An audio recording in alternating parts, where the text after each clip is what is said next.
All right, hello once again. This is Jeff Scott of Rankin Technical College, and the rain has stopped. So I'm going to continue on with creating my video presentations that are based off of my video presentations, which are based off of the PowerPoint slides for Murox, JavaScript, and jQuery 4th edition. All right, and I'm in Chapter 16. Talking about objects. So to continue on, this is their trips application, and again, I'm not going through any of the code that's really in here. I'm not pulling it up, etc. But when you look at it, what do we have? Destination, miles driven, gallons of gas used, and what do we have? Well, where you're going, how long it took you to get there, and based on your miles driven and your gallons of gas used, your miles per gallon. And we're giving an overall MPG as well. Okay. So again, there's the HTML. And here's the JavaScript. Now, I kind of like this example because to me it's unbelievably straightforward. Notice we have a trip class. The constructor says every time we have a trip, we need a destination, which will be a string, a miles, which will be a float, probably, and a gallons, which will also probably be a float. And then we're going to set them. Yeah, you can see they're both parse floats. All right. Then we're saying if the destination that we put in, where we're going, if it's blank, or we put in a non-numeric value for miles, or we put in a non-numeric value for gallons, return false. Otherwise, if we put in a negative value or 0 or less for either miles or gallons, return false. Otherwise, return true. And when we return true, that'll really be the only time we'll actually get the miles per gallon. So that's the only time that we'll figure it out. Okay. And when you look at it in here, like I said, to me at least, it's pretty straightforward. Now, trips is an array because we can take multiple trips. Each time we take a trip, we push it onto the end. Only allow trip objects to be added to the array. All right. And then in here, we also have to figure out what our total miles per gallon is. And you'll notice that's a read-only property, and it should be. Again, it's like putting in 73 times 12, for example, in your calculator and hitting the equal key. All right, if I did my math right, that's 876, but I shouldn't be able to change it. And the same type of thing in here. All right. So here we're adding a trip. If it's valid, we're pushing it on. And when we get done putting everything on, we're clearing everything and they're out. I think at least that's fairly straightforward. You may agree, you may not agree. We will be going over some examples in class.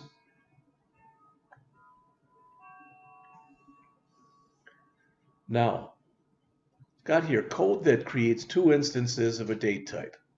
All right.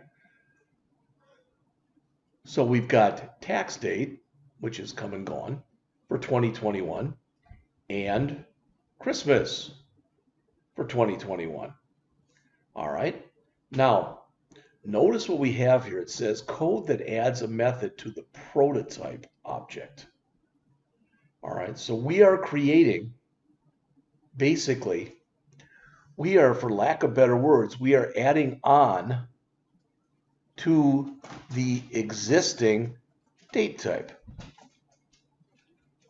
All right. So we want to be able to add on to the existing date type to numeric date string function. All right. Where we're able to format something the way we want it formatted. Period.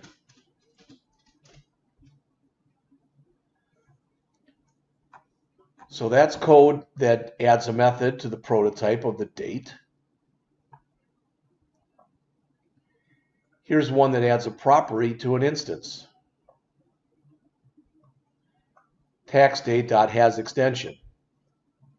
All right, so notice that since it's added a tax day, it's true. All right, and with the pandemic this year, from what I understand, the day taxes were due was pushed up, I think, till at least May, if not June. Christmas doesn't have an extension, so that's undefined. It's not false, it just was never set. That's why it's undefined. Code that uses an own property to override a prototype property.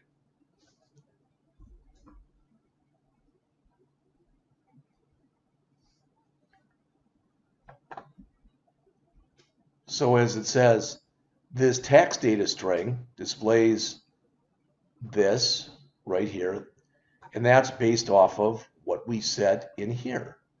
This other one, for Christmas, we just say it's Christmas Day. We're not saying it's Sunday, December 25th or whatever. All right. So when you work with prototypes, you're basically adding on to something that exists. Okay. All right. Let's jump into here. A constructor function that creates invoice objects. So const invoice equal function, subtotal tax rate, etc. So what is this doing? This is supposing that every time we create a new invoice, we're passing in a subtotal, we're passing in a tax rate, a subtotal and a tax rate, and we're setting them. And then we've got code that adds a method to the invoice object prototype. So what this is saying is we've already got an existing class called invoice, and we want to be able to use the prototype to add a new method or a new property or a new method to it. And that's what they're doing here. All right. Now, they get in here, excuse me, and they're talking about a factory function. All right. For the first time, I'm pulling out my book.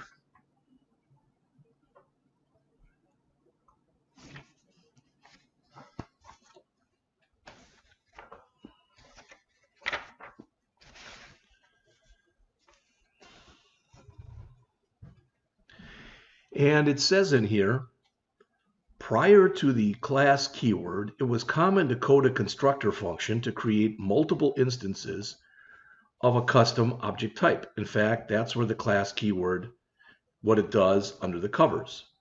By convention, constructor names start with an appropriate uppercase letter. All right. When using constructor functions to define objects, you can add the methods to the prototype object. That's what we're doing.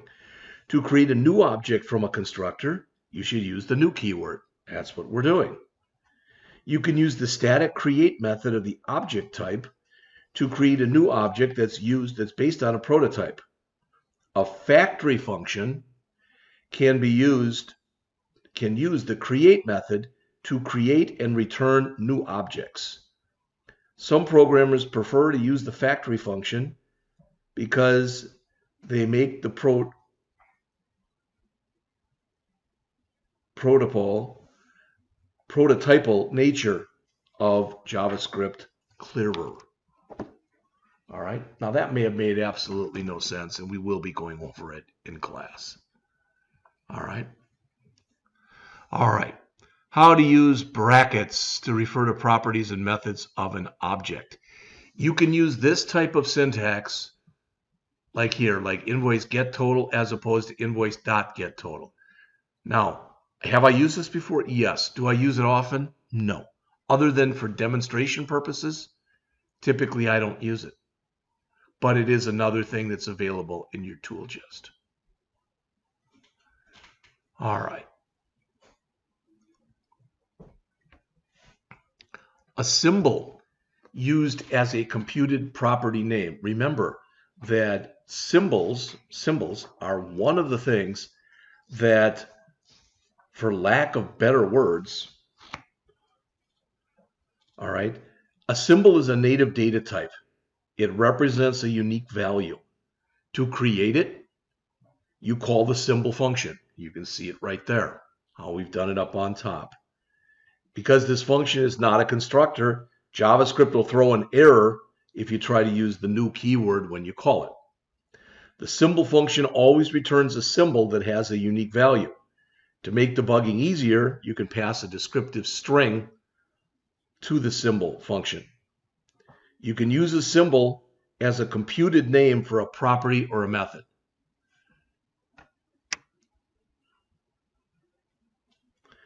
That way, the name is unique and it doesn't collide with anything else, another property or a method name. When you use a symbol as a computed name for a property or method, the property or method is somewhat hidden. It doesn't make it completely private. To do that, you'll have to use closures, and we're going to talk about that in a later chapter.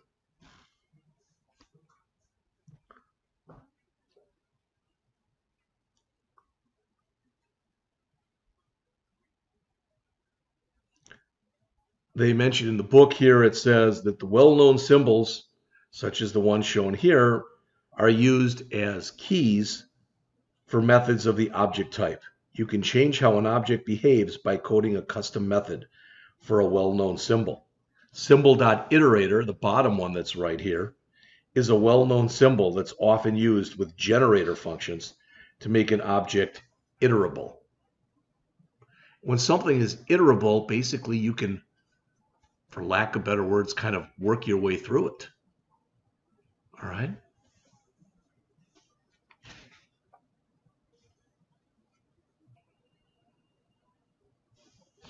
Next, as it says there, executes the specified code and returns an iterator result. And the two properties of the iterator results are done, the Boolean, which says whether or not the iteration is done, and value, the current item in the sequence.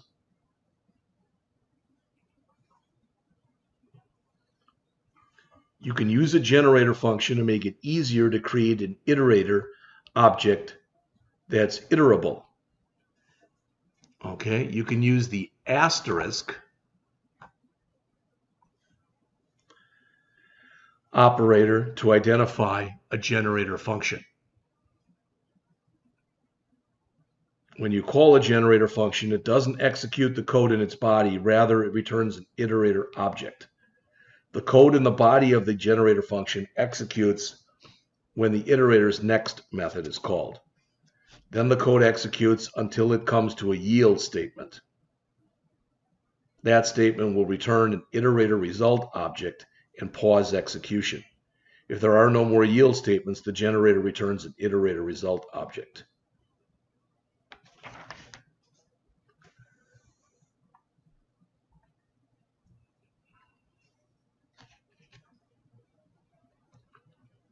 All right.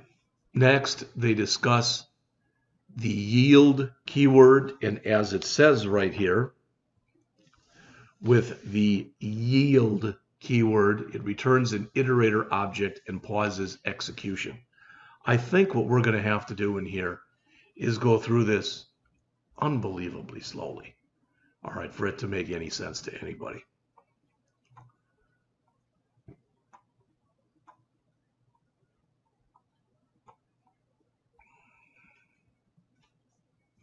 And the last thing that's in the chapter here is they go through the task list again, and they basically rebuild the task list where each of the thing that, again, these are iterable objects, I guess, and you can now delete them one at a time as opposed to clearing all tasks. All right, and then they have the code for it. That's really what I wanted to get through in this section. I probably didn't do it due diligence or justice, but that's what you got.